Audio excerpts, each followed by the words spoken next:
Henry Baxter was a general in the Union Army during the American Civil War. At the Battle of Gettysburg, his brigade resisted a Confederate assault from parts of Maj.Gen.Robert E. Rhodes's division, slaughtering hundreds in a surprise attack on Colonel Alfred Iverson's brigade, and held the north flank of the Union position for much of the day before retiring due to lack of ammunition. He was wounded 4 times during the war. He later served as President Grant's minister to Honduras.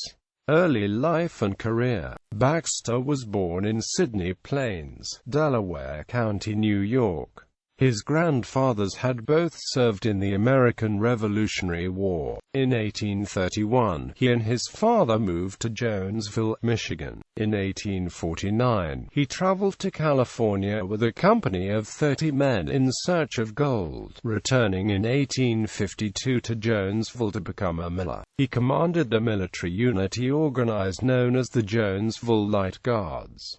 Civil War. Early assignments. Due to his military experience, Baxter was elected captain of a local company that became Company C of the 7th Michigan Infantry Regiment. He was wounded severely in the abdomen during the 7 days battles. During the Battle of Antietam, as lieutenant colonel of his regiment, he was wounded again in the right leg as his regiment was decimated along with the rest of Maj.Gen. John Sedgwick's division during an ambush. He left for Michigan to recuperate, and was promoted to command of the regiment prior to the Battle of Fredericksburg. His regiment was selected to make an amphibious assault to drive Confederate sharpshooters out of the town, and they were successful, although Baxter was again wounded, this time in the left shoulder. When he returned to duty, he was appointed brigadier general on March 12, 1863. Gettysburg. At the Battle of Gettysburg, Baxter's 1st Corps Brigade arrived around noon just as Confederate Maj.Gen.Robert E's 8,000-man division began to appear on Oak Hill. Baxter's brigade advanced far beyond the nearest Federal brigade on the right flank of the line and deployed in a V-shaped formation along the Mummersburg Road. Rhodes's division attacked piecemeal, and scores of Colonel Edward A. O'Neill's men were mowed down. Shortly afterward, a Confederate brigade under Colonel Alfred Iverson advanced without skirmishes and moved past Baxter's men, who were hidden behind a stone wall.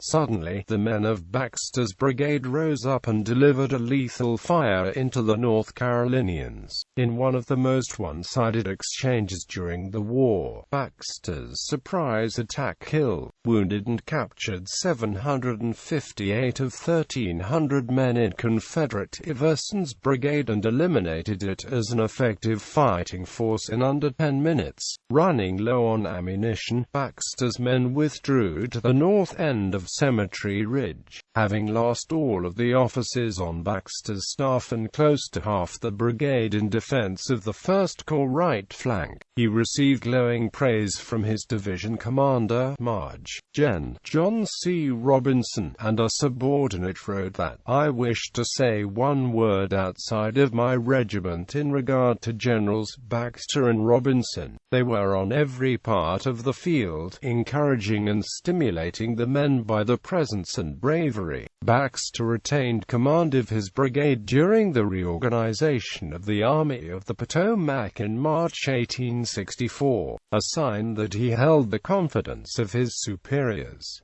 His brigade was assigned to the 2nd Division, 5th Corps under Maj.Gen. Robinson. At the Battle of the Wilderness, he was shot in the left leg, the bullet also killing his horse. After recuperating, he led a brigade in the 3rd Division, 5th Corps, during later stages of the siege of Richmond and Petersburg. He was mustered out of the volunteers on August 24, 1865. On May 31, 1866, President Andrew Johnson nominated Baxter for the award of the brevet grade of Major General to rank from April 1, 1865, and the U.S. Senate confirmed the award on July 23, 1866. Postbellum Career. Baxter served as Register of Deeds from the state of Michigan and was then appointed by President Grant as Minister to Honduras in 1869. He returned home in 1872 and became active in the lumber business before dying from pneumonia in 1873. He died in Jonesville and is buried in Jonesville Cemetery. McFarland Publishing is publishing a biography entitled General Henry Baxter, 7th Michigan Volunteer Infantry, a biography.